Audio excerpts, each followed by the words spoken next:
Hello, I'm Jen Moore, Music of the Baroque's program annotator, and welcome to Baroque Notes, our virtual pre-concert lecture series. In this edition, I'm going to discuss the program for our November concerts featuring celebrated countertenor Reginald Mobley. These performances also mark the first season appearance of principal guest conductor Nicholas Kramer. This is Nicholas's 20th season with Music of the Baroque, and we were thrilled to kick off the celebration last month at our annual benefit, a musical feast. This is the first of two season appearances Nicholas will be making with us. In February, he will be leading London Calling, an orchestral program filled with music written in or for the City of London. But in a way, this concert is almost London Calling Part 1, as both Henry Purcell and George Frideric Handel, the featured composers, played a major role in shaping the city's music scene. But first, let's hear from the program's featured artist, countertenor Reginald Mobley. In a virtual recital Reggie gave for the high school students in our Strong Voices choral education program last year, he spoke to my colleague, artistic director Julie Griffin, about the countertenor voice. What can you tell us about countertenor voice and how you produce it and how it came about and just general information about being a countertenor? Well, the countertenor voice is basically the thing that allows me to pay rent. But really, it's basically a reinforced falsetto voice that we use in singing, and we basically use our head voice, our chest voice, and our falsetto to kind of create this kind of seamless sound, this voice classification that fits higher than what you would hear from a typical male classical singer like a tenor or baritone. Effectively, what I sing is an alto part. And there are some who sing soprano, if you've heard the group Chanticleer. It's all along the spectrum and all along the range. And I've done it for many years, and there have been many countertenors who come before. And what we do now is, because of the existence of boy singers and choirs like boy altos and boy sopranos, and also the castrati, a lot of countertenors tend to focus on music that was written for male singers in that range in the Baroque and classical period. But the thing is that even though it seems kind of unique for me to exist as a countertenor in classical music, the truth is that everyone has always known and heard people who sing like this. If you've heard Prince, if you've heard Michael Jackson, if you've heard, the Gibbs, like if you've heard, any of these pop singers who sing in that higher range, or if you just heard Barbershop, that's basically what a countertenor does, what a countertenor is. Because I was taught that everything that comes out of your mouth is your voice. Everything that comes from you is yours. So there's nothing strange or odd about it, but it's actually just it's easiest way for me to express music. And so this is the voice I use. Now, on to the music. I am going to talk about the very different career paths of Henry Purcell and George Frideric Handel. Both worked in England, but decades apart and in very different musical circumstances. The music on this concert is a great illustration of exactly how performance context changed the face of Baroque music. Purcell was writing mostly for private situations with very specific needs. He enjoys the distinction of writing the only English opera, Dido and Aeneas, but this hour-long work was in fact intended to be performed at a girls' school. Handel, on the other hand, worked decades later when making a living writing for public theaters had become an option. I'll discuss how a few of the works on this program illustrate these different needs. Henry Purcell's career became possible in 1660, when Charles II of England was restored to the throne. The musical landscape during the Commonwealth was bleak. Although Oliver Cromwell kept a band of musicians for his purposes, the Puritans dissolved the cathedral choirs and banned instrumental music in churches, allowing only the singing of psalms and biblical cantatas. Charles II needed to establish the legitimacy of the Restoration, and music, a vibrant part of the courts the king encountered during his exile in Europe, was a potent force. Born in 1659, Henry Purcell ultimately became the figurehead of this enterprise, and by his death in 1695, had firmly established himself as the Orpheus of England. As part of this growing musical culture, a group of gentlemen calling themselves the Musical Society began holding music feasts on November 22nd to celebrate the Festival of Saint Cecilia, a great patroness of music. While a specially composed anthem and a sermon in defensive music in churches were part of the festivities, the high point of the evening was a formal work in praise of St. Cecilia. In 1683, the 24-year-old Purcell became the first composer invited to participate. Purcell's setting of Christopher Fishburne's ode, Welcome to All the Pleasures, is relatively restrained, relying upon the intermingling of string, solo, and choral textures to create a sense of drama. While the piece is by no means an opera, traces of operatic elements can be heard, particularly the distinction between declamatory music, in which the rhythms of the text are the primary concern, and songs in which melody takes center stage. Let's listen to a little of the song, Here the Deities Approve, with Reginald Mobley, accompanied by Stephen Stubbs on guitar.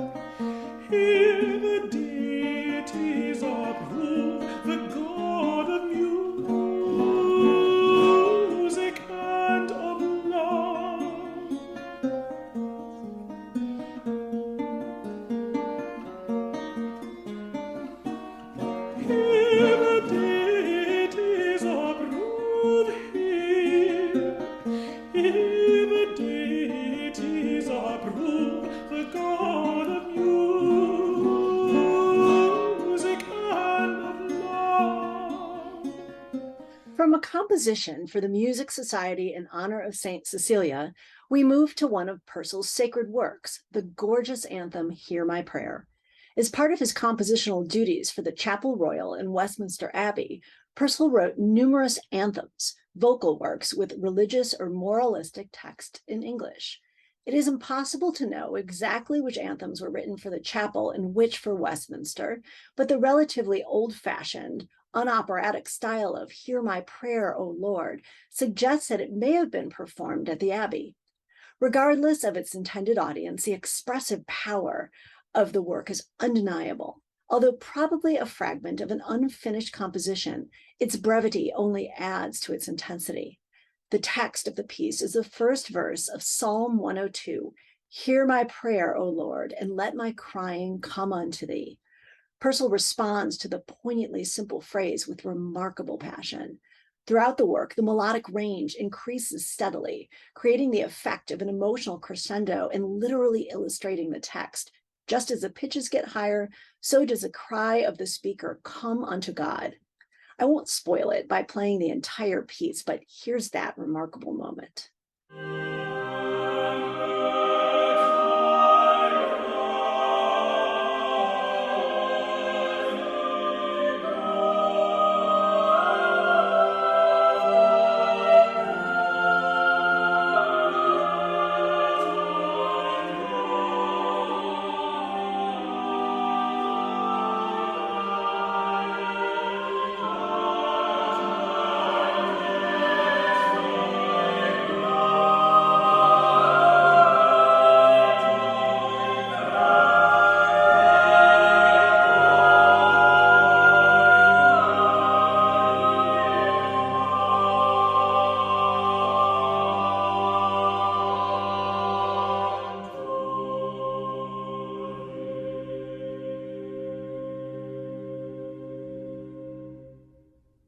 By the time George Friedrich Handel left Hanover for London in 1710, about 15 years after Purcell's death, the musical scene was radically different. Italian opera was just beginning to be performed, and the savvy businessman Handel saw his opportunity.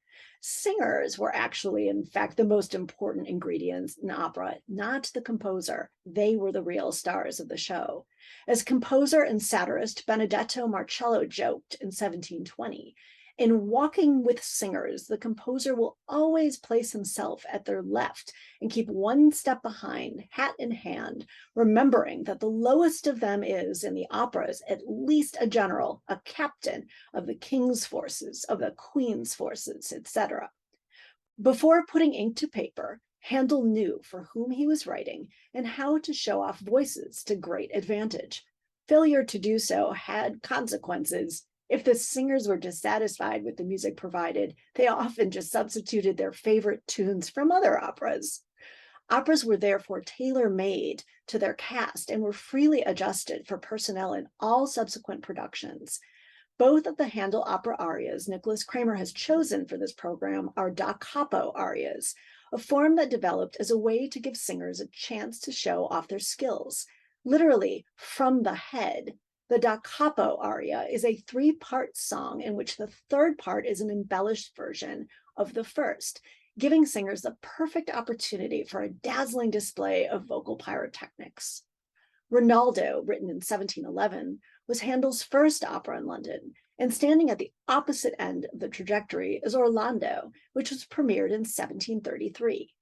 Based loosely on Ariosto's Renaissance romance via a libretto crafted for Alessandro Scarlatti, Orlando, like Rinaldo, is what Dame Jane Glover refers to in her book Handel in London as a magic opera with supernatural characters and transformation scenes.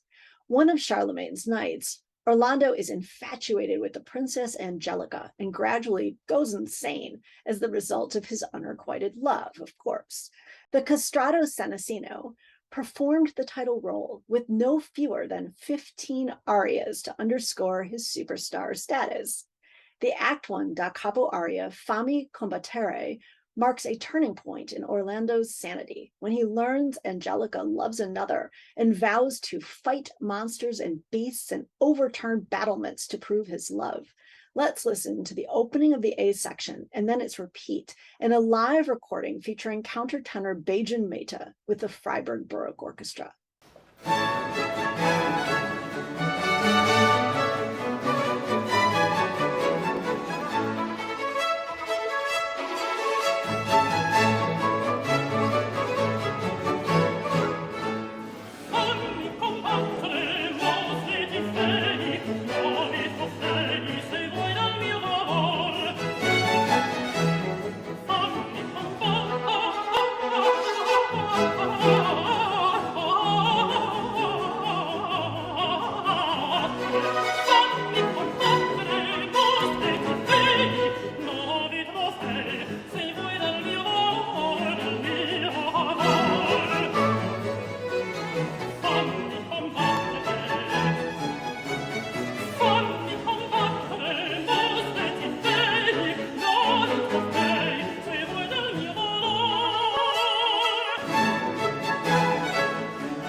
Interestingly, it was the singers who were in part responsible for the turn toward English oratorio in the early 1730s.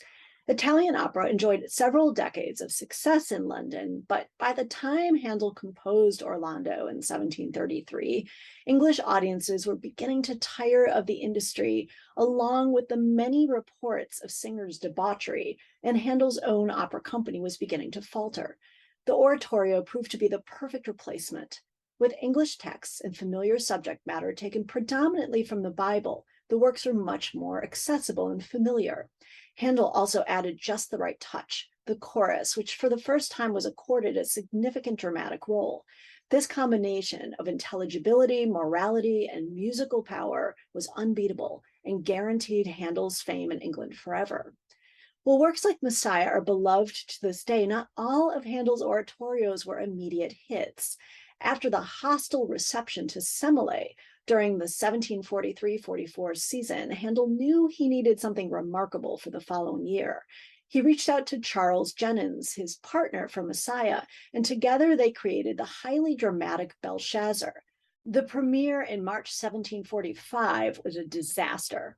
Susanna Cibber, one of the great dramatic singers of her time and for whom Handel composed the role of Daniel, succumbed to recurring illness, and Cibber was literally irreplaceable. Handel was forced to distribute her arias among all of the other singers in the cast. While the result was less than stellar, Handel's music was still praised. As opera goer Elizabeth Carter noted, I own, highly delighted the other night at his last oratorio. 'Tis called Belshazzar, the story of the taking of Babylon by Cyrus, and the music, in spite of all that very bad performers could do to spoil it, equal to anything I ever heard. As the story goes, the Babylonian patriarch Belshazzar is committed to a life of excess and debauchery. Belshazzar's mother, Nitocris, is increasingly concerned that the Jews whom the Babylonians are holding captive might actually be the allies of the true God, and confesses her worries to the Jews' prophet, Daniel. During a particularly sordid party, Belshazzar sees the writing on the wall. While he eventually repents, he is slain for his misdeeds. Let's listen to a little of the Act 2 chorus, See from his post-Euphrates flies, which marks the moment the Persians decide to invade Babylonia and overthrow Belshazzar.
I cannot resist sharing just a little bit of something I came across during my research for this concert.